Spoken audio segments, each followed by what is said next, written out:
আসসালামু আলাইকুম। শহর এলাকায় খাঁটি দুধ পাওয়া কিন্তু সত্যিই অনেক কঠিন কাজ। আমরা যখন রাস্তার মোড় থেকে বা বাজার থেকে কিনি সেটা কতটা খাঁটি, এটা কিন্তু একটা প্রশ্ন থেকে যায় আর মনে কিন্তু ধুকধুকি লাগে যে এই দুধটা আসলে খাঁটি গরুর দুধ কিনা।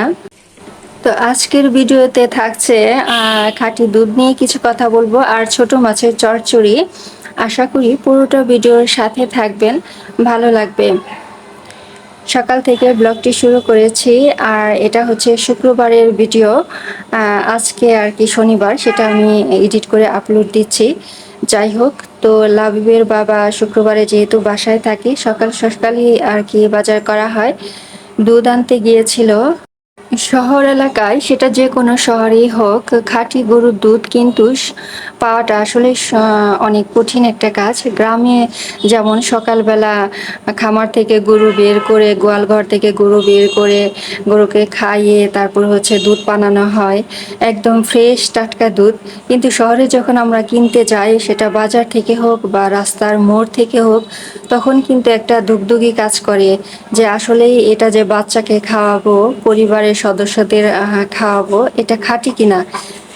কারণ হচ্ছে ভেজালের দুনিয়ায় সব কিছুতেই ভেজাল। আর বিশেষ করে যখন আমরা বাজারে দুধ কিনতে যাই, তখন কিন্তু এই দুধের মধ্যে দেখা যায় যে পানি মেশায়, বা পানি মেশালে তেমন একটা ক্ষতি নেই, সেটা দুধ শুধু পাতলা হয়। কিন্তু যদি কেমিক্যাল দিয়ে দুধ তৈরি করা হয়, সেটা কিন্তু মারাত্মক ক্ষতি, বিশেষ করে বাচ্চাদের জন্য। এর জন্য আমি বলবো, যখন আপনারা দুধ কিনবেন, তরল দুধ, তখন হচ্ছে খুব সাবধানতার সাথে খেয়াল করে দুধ কিনবেন যে এটা কোথা থেকে এসেছে আর এটা কতটা খাঁটি হতে পারে, সে বিষয়ে একটু নজর রেখে তারপর গরুর দুধ কিনবেন। আরেকটা সবচেয়ে বেশি ভালো হয় খামার থেকে যদি কিনতে পারেন। শহর এলাকায় কিন্তু বিভিন্ন জায়গায় খামার আছে, যেখান থেকে আপনি সরাসরি কিভাবে তারা দুধ বানাচ্ছে সেই গরুকে দেখেও কিন্তু আপনি দুধ কিনতে পারেন। যেমন আজকে লাবিবের আব্বু খামার থেকে এনেছে। আমাদের এখানে এই বিশেষ সুবিধাটি আছে যে পাশেই আর কি গরুর খামার আছে, সেখান থেকে দেখা যায় যে কেমন করে তারা বানাচ্ছে সেটা দেখে আর কি নিয়ে আসা যায়। এখানে ভেজালের তেমন একটা সুযোগ নাই। এই খামারের এতটাই চাহিদা যে আগে থেকেই সিরিয়াল দিতে হয় যে কবে নিব, তারপরে যে পাওয়া যায়। তো লাভের আব্বুর যেতে একটু দেরি হয়েছিল, সেই কারণে 1 বোতল আনতে পেরেছে, মানে 2 লিটার। এর বেশি আনতে পারে নাই, শেষ হয়ে গিয়েছিল। তো সে কারণেই বললাম যে আপনার এলাকায় যদি খামার থাকে, একটু কষ্ট হলেও সেই খামার থেকে নেওয়ার চেষ্টা করবেন, তাহলে ভেজাল থেকে কিছুটা রেহাই পাবেন। আর বাইরের দুধ কিন্তু তেমন একটা ভালো না, সেখানে ভেজাল থাকবেই। এর জন্য একটু বুঝে শুনে আর কি কেনার চেষ্টা করবেন যদি বাচ্চাদের খাইয়ে থাকেন।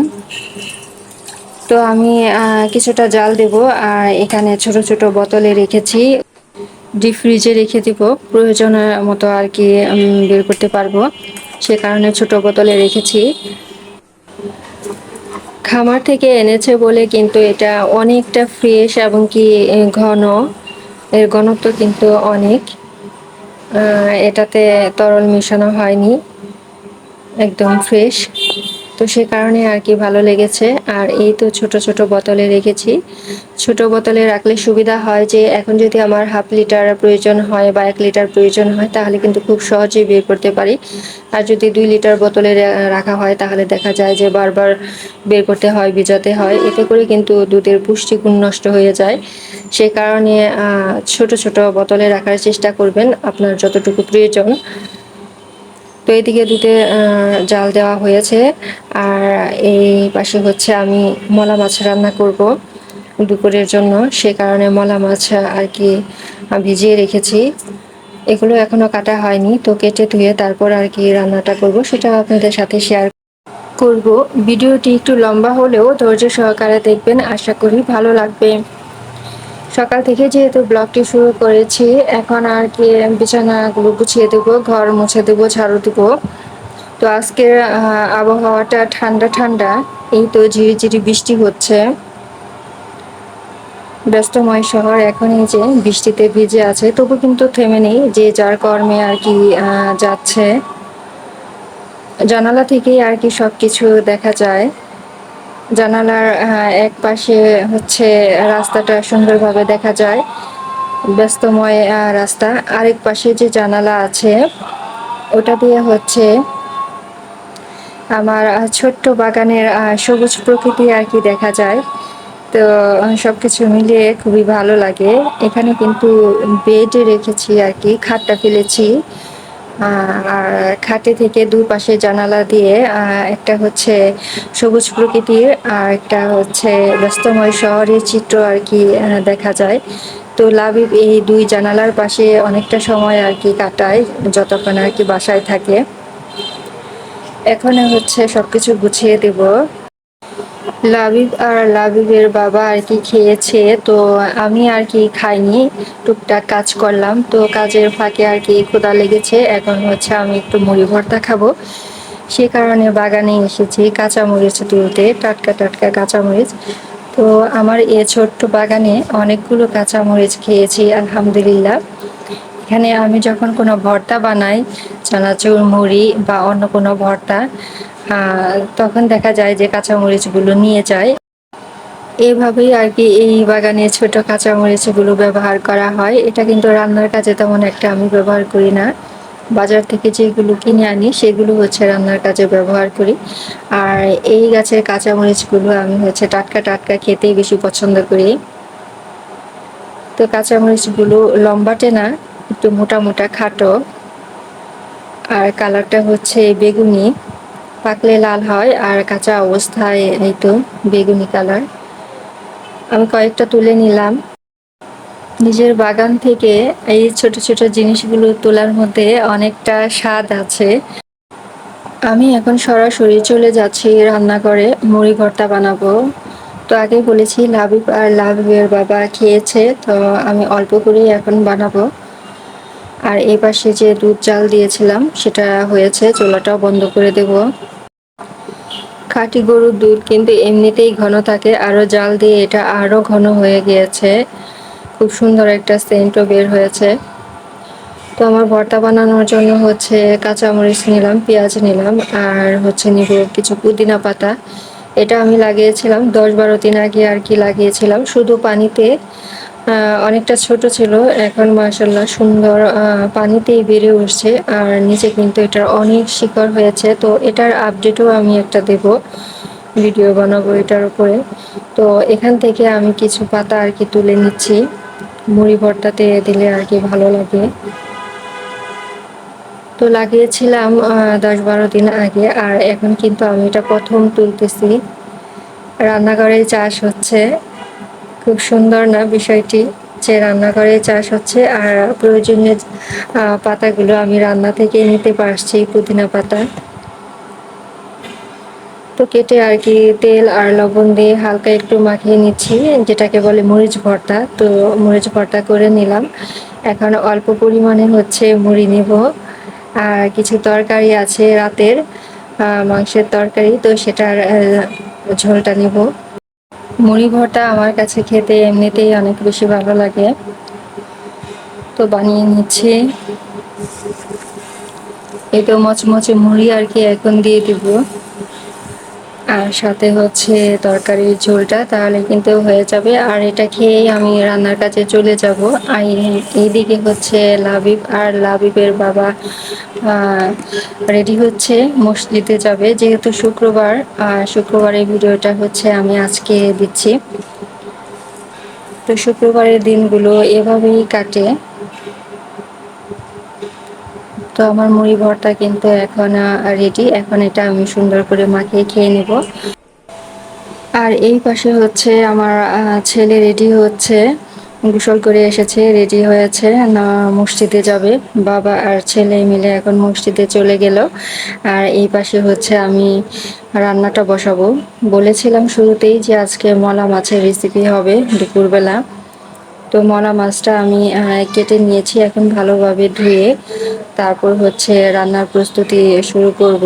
তো মাছ যত বেশি ধোবেন, এখানে ছোট্ট একটা টিপস বলে রাখি, মাছ যত বেশি ধোয়া হবে মাছের টেস্ট কিন্তু রান্নার পর তত বেশি বেড়ে যাবে। তো ধোয়ার উপর অনেকটা টেস্ট নির্ভর করে, সেজন্য ভালোভাবে ধুয়ে নেবেন। আর এই পাশে হচ্ছে আমি সবকিছু কেটে নিয়েছি আর মাটির একটা কড়াই নিয়েছি। এখন হচ্ছে আমি হাতে মেখে মাছটা রান্না করব। সরাসরি মশলা কিন্তু তেলে কষিয়ে রান্না করছি না, হাতে মেখে রান্না করব। সেই কারণে একে একে কড়াইয়ে মলা মাছ, পেঁয়াজ এবং কি যে বাকি মশলাগুলো আছে সেগুলো দিয়ে দেব। এখানে রসুনটা একদম মিহি করে বাটিনি, থেতলিয়ে দিয়েছি। কাঁচামরিচ দিলাম, লবণ দিলাম, গুঁড়ি মশলা একে একে দিয়ে নেব। তো আমার বাচ্চা যেহেতু খাবে সেদিকে মাথায় রেখে আমি মশলাগুলো দিচ্ছি। আমরা কিন্তু আমাদের কর্মব্যস্ততার কারণে দেখা যায় যে ছোট মাছ খেতে চায় না, কারণ ছোট মাছে কাটতে ধুতে একটু ঝামেলা। সে কারণে ছোট মাছ তেমন একটা খাওয়া হয় না, কিন্তু ছোট মাছ কিন্তু খাওয়া উচিত। এটা স্বাস্থ্যের জন্য, চোখের জন্য এবং ছোট বাচ্চার জন্য খুবই উপকারী। তো চেষ্টা করবেন ছোট মাছ খাওয়ার জন্য, যে কোনো উপায়ে হোক, কারো সাহায্য নিয়ে কাটাকাটি করে হলেও ছোট মাছ খাওয়া উচিত। তো আমি সবগুলো মশলা দিয়ে দিয়েছি। তেলটা একটু বেশি দিতে হবে, সরিষার তেল দিয়েছি আমি। এখন সবগুলো মশলার সাথে আর কি মাখিয়ে নিব। যত বেশি সুন্দর করে মাখাবেন তত কিন্তু এটার টেস্ট আরও বেড়ে যাবে। তো আমি কষলে কষলে আর কি সুন্দর করে মাখিয়ে নিচ্ছি। রস কিন্তু সবগুলো বের হয়ে গিয়েছে আর সুন্দর একটা গ্রান বের হচ্ছে এখনই। এখন পরিমাণ মতো পানি দিয়ে তারপর জালটা ধরিয়ে দেব। পানি খুব বেশি দেব না, কারণ আমি এটা চচ্চড়ি করছি। সে কারণে পানিটা অল্প পরিমাণে দিচ্ছি যাতে গায়ে গায়ে লেগে থাকে। অনেক বেশি পানি দিলে দেখা যাবে যে সব কিছু একদম গলে যাবে, তখন কিন্তু এটার টেস্ট নষ্ট হয়ে যাবে। তো মাখা মাখা করে একটু পানি দিয়ে দিলাম আর জালটাও ধরিয়ে দিচ্ছি। আর এটা এখন ঢেকে দিতে হবে। তো মাঝখানে যখন বলক উঠে যাবে তখন নাড়াচাড়া দিয়ে লবণটা ঠিক মতো হয়েছে কিনা সব কিছু চেখে, আর লাস্টের পর্যায়ে একটু যদি সরিষার তেল আবারও দেওয়া হয় তাহলে খেতে আরও বেশি ভালো লাগবে। তো এটাতে কিন্তু আমি কোনো ধনেপাতা দিচ্ছি না। মাছের যে আসল টেস্ট সেটা যাতে থাকে সে কারণে আমি কোনো পাতা এখানে ব্যবহার করছি না। কাঁচামরিচ, পেঁয়াজ আর মশলাটাই শুধু দিয়েছি। এই তো বলক এসে গিয়েছে আর খুব সুন্দর একটা গ্রান বের হচ্ছে মশলার সাথে, তেলের সাথে সবকিছু যেহেতু মাখিয়ে দিয়েছি।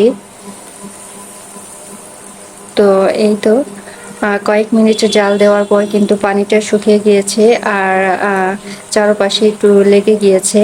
তো এভাবে করেই আমি রান্না করেছি, যাতে পানিটা শুকিয়ে যায় আর তেলটা উপরে ভেসে ওঠে, তাহলে খেতে বেশি ভালো লাগে চচ্চড়ি। এটা কিন্তু খুবই সুন্দর একটা সেন্টে বের হয়েছে। তো আমার রান্নাটা কিন্তু শেষ। আমি এখন নেড়ে চেড়ে উল্টিয়ে নেব আর তেলের সাথে ভালোভাবে মিশিয়ে নেব। আর চুলাটাও এখন বন্ধ করে দেব। চারপাশে একটু লেগে গিয়েছে, সে কারণেই কিন্তু আরও বেশি সুন্দর গ্রান বের হয়েছে। এটাতে কিন্তু এখন কোনো প্রকার পানি নাই, যেটা দেখতে পাচ্ছেন ওটা হচ্ছে তেল, সরিষার তেল।